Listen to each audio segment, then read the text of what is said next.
friends, doing stupid things so you don't have to, and giving you experiences you normally wouldn't put yourself into. Like that friend that bought their dream European car and suddenly became bipolar. You know what I mean? I love my car. It's broke. German engineering. Why is everything so expensive? It's such a nice car. I'm going to sell it. Influences actually start pretty young. When I was about 7 or so, I had some friends and neighbors that had a bunch of small motorcycles, tote goats and Honda trail bikes, Trail 50s and 90s, giving me my first experience with motorcycles. Of course, at the time, I wasn't big enough to reach the ground on a Trail 90, but it could be started on center stand, and once it was in gear, could be rocked off. But usually it was the older boys that were riding that, at least until they got their driver's license and found other ways to get into trouble, like putting an ambulance siren in their mom's Dodge Dart.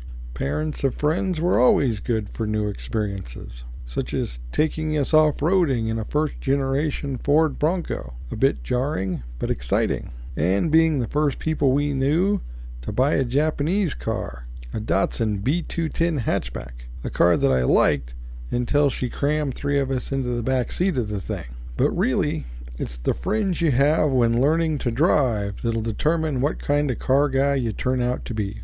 My oldest friend naturally makes up the we in many of my stories, particularly when it comes to working on cars, and over the years he's had almost as many beaters as I have. His tendency is towards Chevrolet pickups, usually from the 60s with a straight 6 and a manual transmission, and more often than not, a white long bed. But his first car was a 1973 Ford Torino police car. It had a 351 Cleveland and the rear axle directly out of a truck, including the 6-lug bolt pattern for the rear wheels instead of the 5 on the front. He had that car for many years, but eventually a leaky fuel line led to a fire that proved to be the end of that car. When he still had his first Chevy pickup, a 66 if I recall, I had test-driven a 1973 Grabber Maverick, but I didn't like the thing because I thought the handling was particularly sloppy, and every time I shifted into third gear I punched the radio.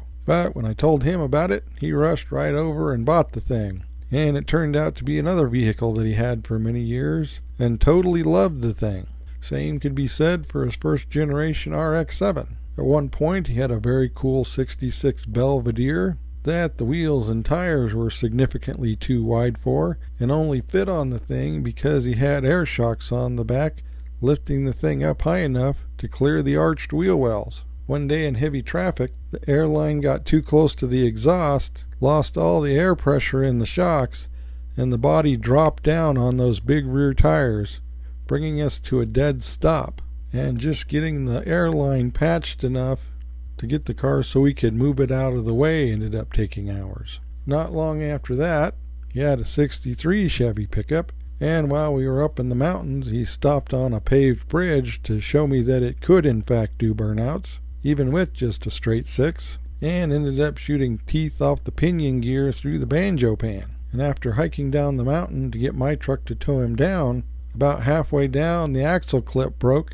and the only thing that kept the wheel and axle from coming out all the way was the tire rubbing on the fender. Of course, all this happened a couple of weeks after getting the pickup stuck in the river for a half a day. But taking these 2-wheel drive long pickups to places they weren't supposed to be able to get was pretty much his specialty.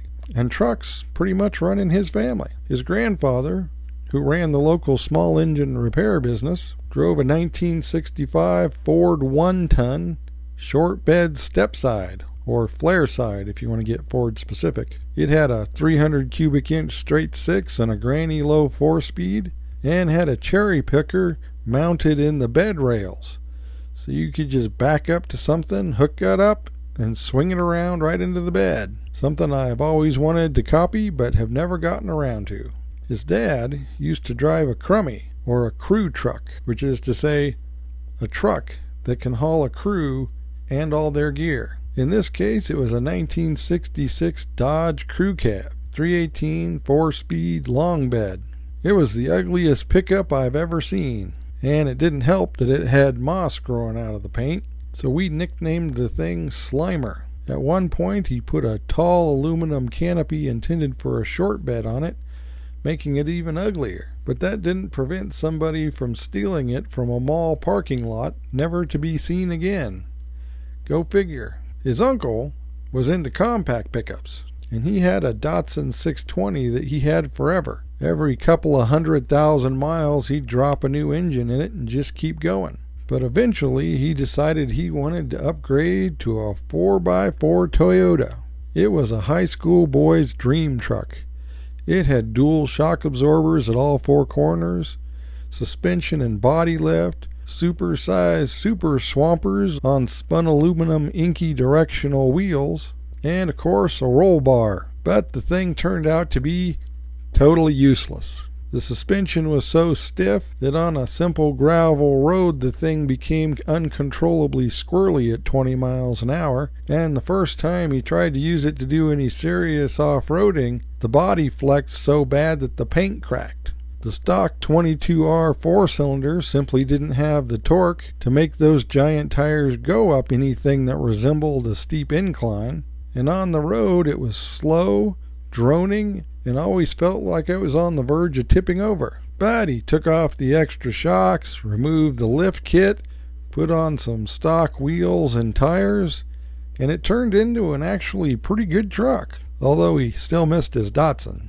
My best friend in high school, typically the we in any story where I'm getting into trouble, so naturally the source of many a story, had a Ford Granada for his first car. It was fully loaded with the 5-liter V8 and was in super great condition, but then it was only 6 years old at the time. In fact, his mother would usually swap vehicles because she liked driving it more than she liked driving her own. And his mother usually had some sort of a new vehicle, although whatever she bought would usually turn out to be some sort of unfortunate choice. In 1976, she bought a brand new Volkswagen Dasher, not exactly the epitome of German engineering. In 1980, she traded that for a brand new Skylark, 4-door, 4-cylinder, the car of the year that would break all recall records. But when it was time to trade in the Buick, she wanted something sporty and economical. I suggested a Honda Prelude, but the Nissan dealer insisted that the Pulsar NX was just one step below the new 300ZX, which begs the question where the 200SX comes into the lineup, but I digress. It was a fun little car to drive. 5-speed, flip-up headlights, totally useless back seat. In fact, we would fold the seat down, put our legs in the trunk, and ride backwards. Of course, there were no seatbelt laws at the time. That car was eventually crushed by a small deer. The Granada, however, didn't last long. Not much more than 6 months after he got the thing, his older sister had her first baby, and he was driving around picking us up so he could show off his new niece. We go around a 40-mile-an-hour corner on the back road at about twice that posted speed, and one of the rear retreads comes loose. The car goes into a slide for several hundred feet before catching the ditch on the opposite side of the road, with the passenger front wheel breaking the axle and causing the car to go into a roll. A steel fence post went through the trunk lid and into the gas tank. The driver's front fender was ripped off the car, and after about 3.5 rolls, it finally hit a tree big enough to cause it to stop upside down. None of us were wearing seat belts, and my friend that was in the back seat was thrown out the back window when the car came to the sudden stop, and he announced this by saying, "I see stars," not an unusual thing when staring at the night sky. For those of us in the front seat, getting out was a bit of a challenge, since the roof had been crushed all the way down to touch both the dashboard and the headrests, so we had to squeeze through the armrest spot between the front seats so we could crawl out the back window. And we started hoofing it back towards town, thinking we could rescue the car before anybody found out about it. But it seems the crash did not go unobserved, and we were barely a mile away when rescue services started showing up. So we reluctantly returned to the scene of the accident, where they were combing the woods for bodies, and it took us some time to convince them that it was in fact us that they were looking for. But by this point, the entire town had already heard that we were dead, including our parents. But in spite of being grounded for life, the insurance company eventually paid out, and the money was used to buy a 1975-liter Mustang, one of 3 blue 1970 Mustangs, in a high school parking lot with 150 students.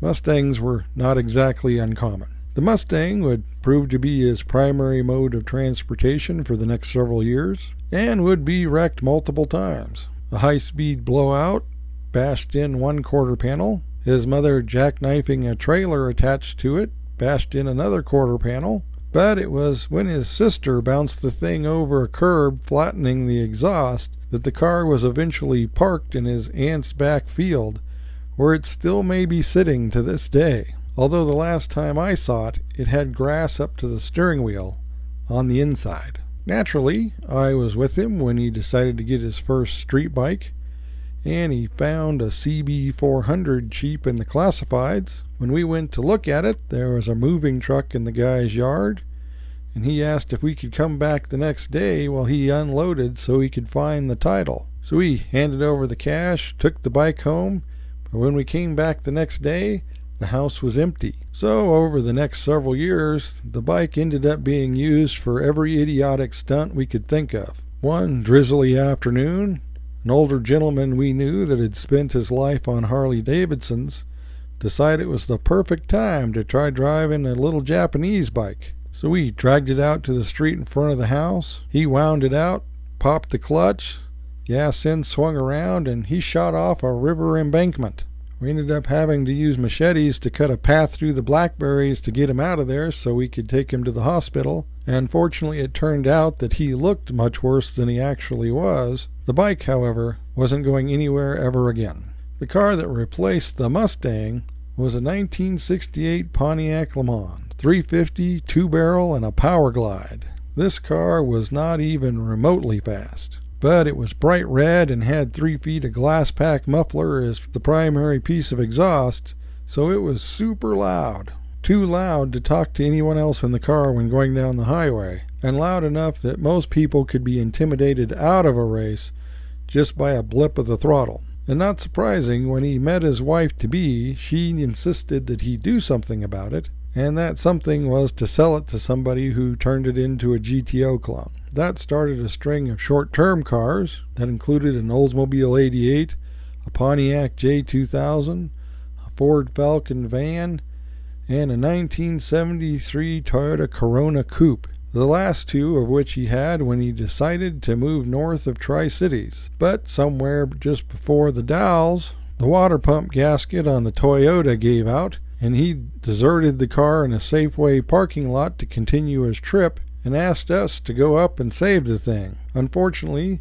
there were no open parts places in the area on a Sunday at the time, so we salvaged a Tide laundry detergent box out of a dumpster and made a gasket out of that, and drove the car up to his new location. It was easily the slowest car that I've ever driven. Admittedly, it did have an automatic transmission, and the engine probably was not at its best, but no on-ramp was even remotely long enough to get up to speed, and it wouldn't do 70 downhill with a tailwind.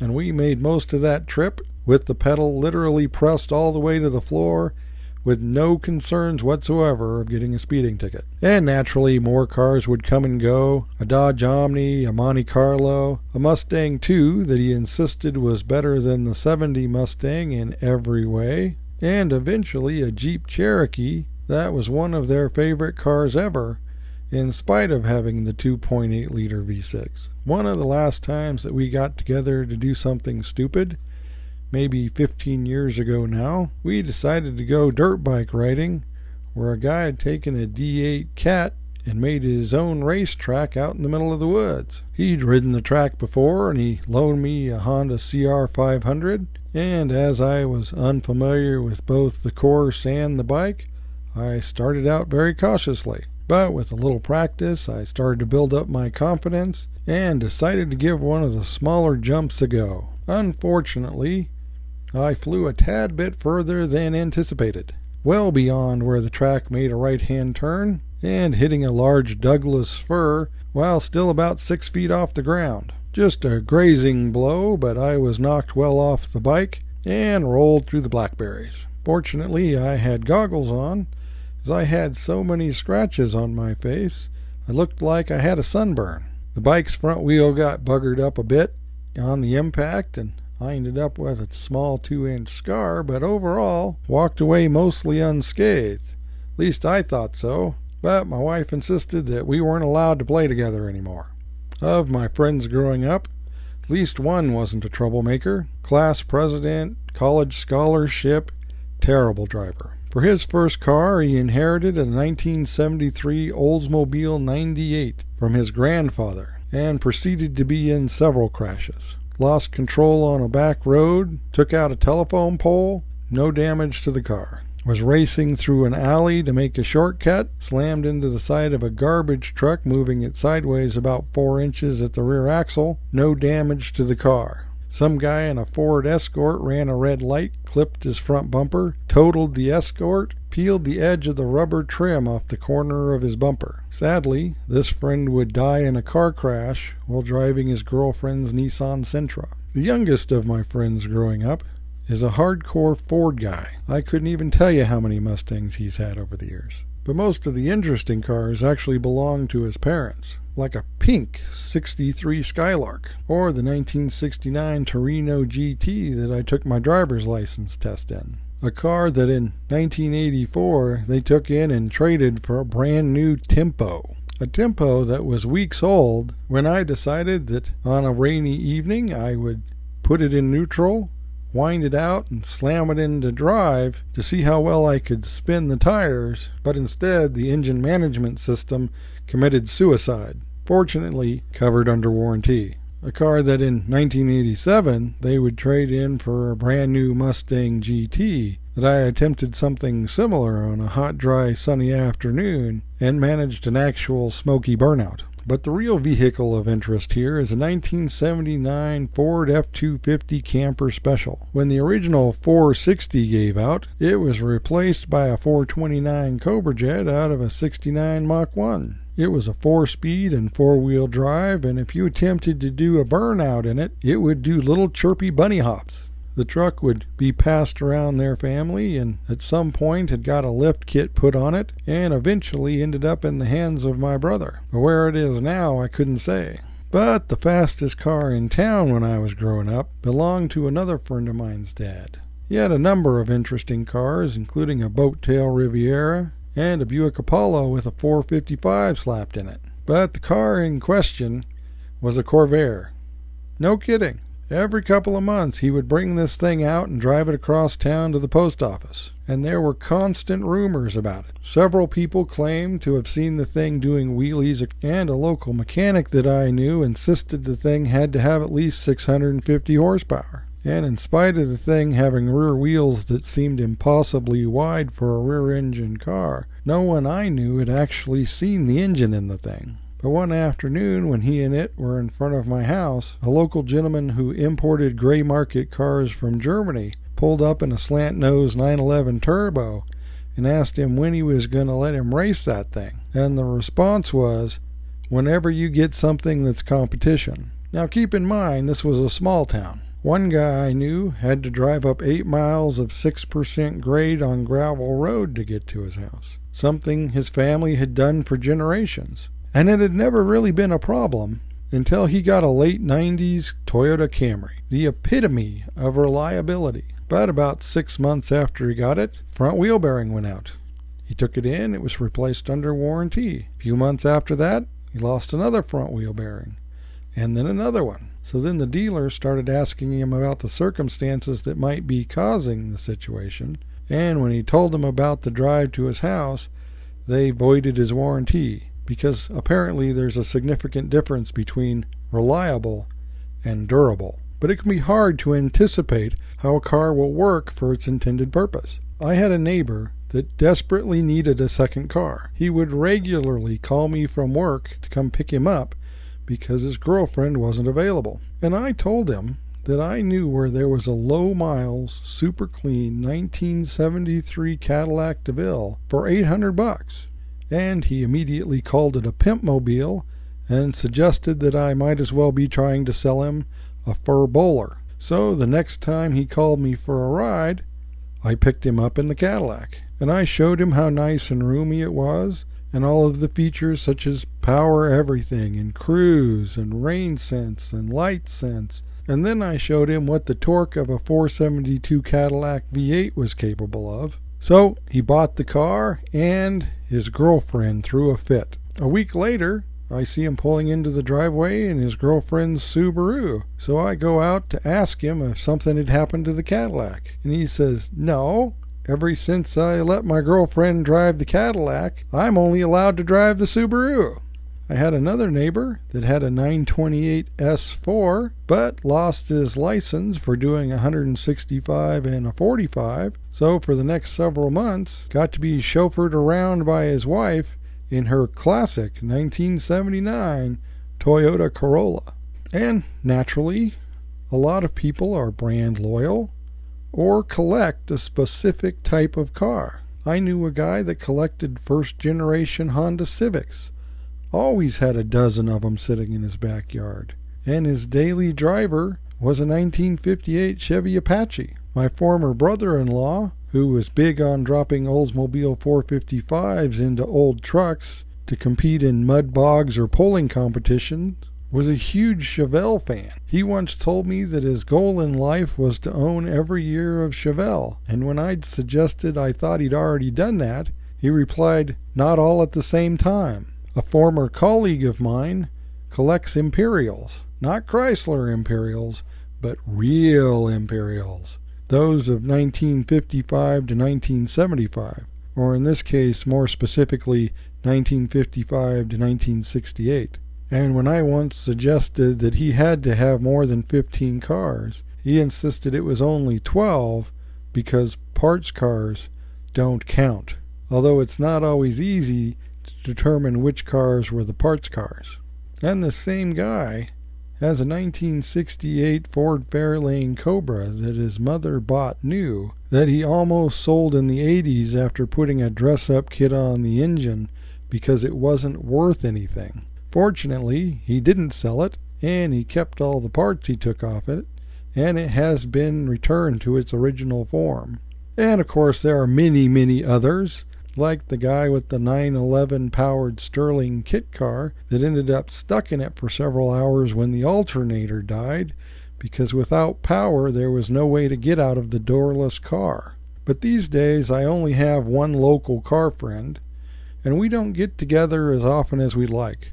But we will occasionally shoot the breeze or go to a swap meet, and I did help him rebuild the engine in his 280Z that was his first car that he still has. And of course there are clubs and other sort of automotive social events. But when it comes to friends, as far as I'm concerned, any kind of car guy is the right kind of car guy. As always, thanks for watching.